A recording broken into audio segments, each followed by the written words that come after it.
अस्सलाम वालेकुम dear students. जैसा कि आप लोग जानते हैं कि हम डेमोक्रेटिक पॉलिटिक्स का चौथा चैप्टर जिसका टाइटल इलेक्टोरल पॉलिटिक्स है वो हम पढ़ रहे हैं। उसमें से हमने कल various steps in election process के बारे में जाना जो कि हमें इनकम्प्लीट रह गया।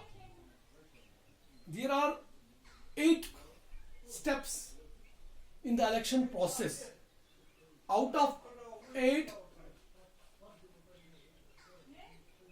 steps, कल के वीडियो में हमने 4 steps पढ़ लिए, जिसमें से स्टेप नंबर 1 था अनाउंसमेंट ऑफ इलेक्शन डेट्स। ये वाला स्टेप जो है, this is the task of election commission of India to announce the election dates.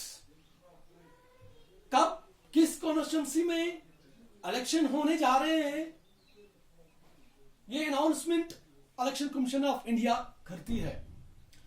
उसके बाद स्टेप नंबर 2 जो है, that is selection of candidates.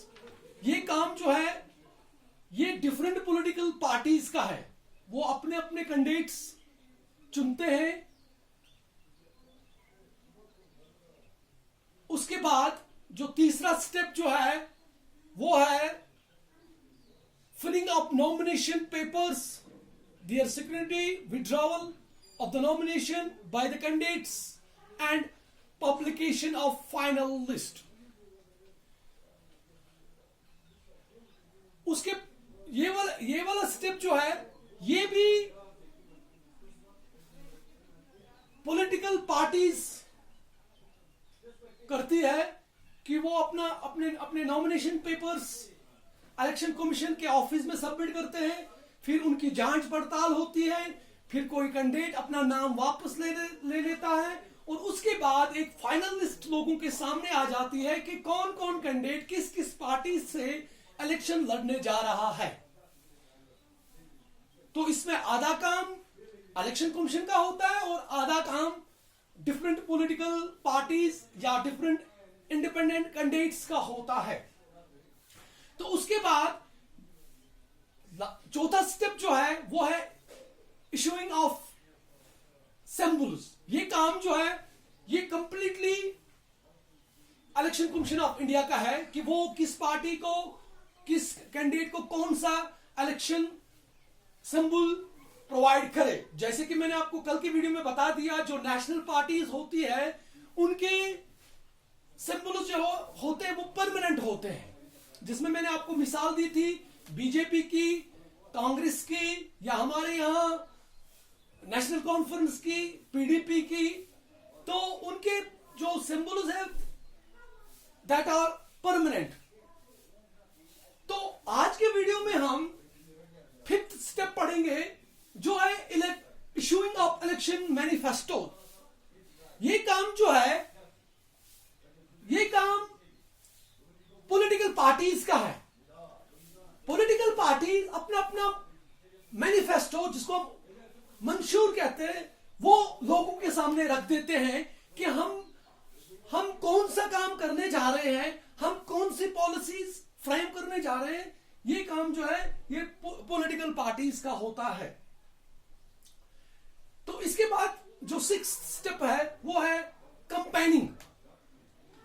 तो ये काम जो है ये भी पॉलिटिकल पार्टीज का है, ये भी इंडिपेंडेंट कैंडिडेट्स का है।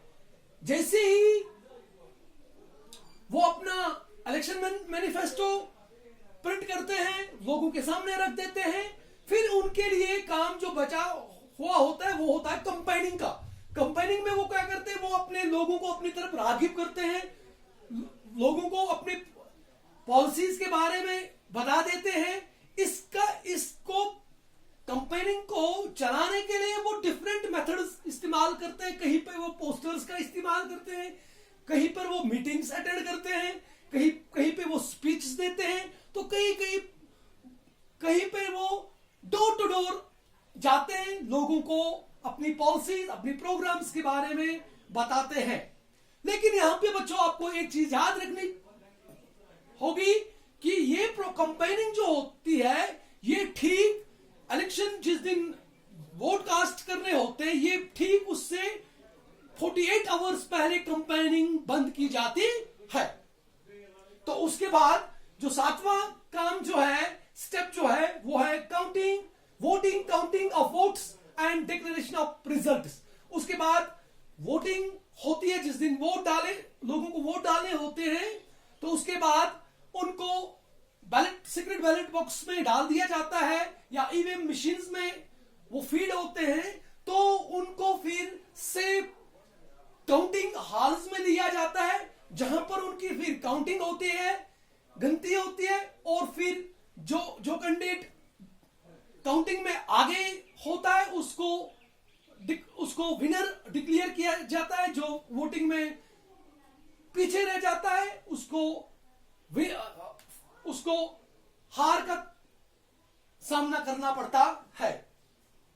तो उसके बाद जो लास्ट स्टेप जो है वो है फिलिंग ऑफ इलेक्शन पिटीशन। अगर कोई कैंडिडेट इलेक्शन में अपने रिजल्ट से सेटिस्फाइड नहीं होता है कि कहीं पे मेरे साथ नाइंसाफी हुई है, चाहे वो काउंटिंग में, चाहे वो वोटिंग में या किसी और स्टेप में, तो वो कोर्ट जा सकता है अपनी कंप्लेंट लेके। तो फिर कोर्ट का काम होता है कि वो उसकी कंप्लेंट को कैसे देखे, किस मेरिट के बेस पे देखे। ये काम जो होता है ये ऑनरेबल कोर्ट का काम होता है। तो ये वो 7 स्टेप्स थे जो इलेक्शन प्रोसेस में इन्वॉल्व होते हैं। तो इस तरह से हमारा ये वाला टॉपिक कंप्लीट हुआ। कल हम नए टॉपिक पे डिस्कस करेंगे। तब तक के लिए खुदा हाफिज।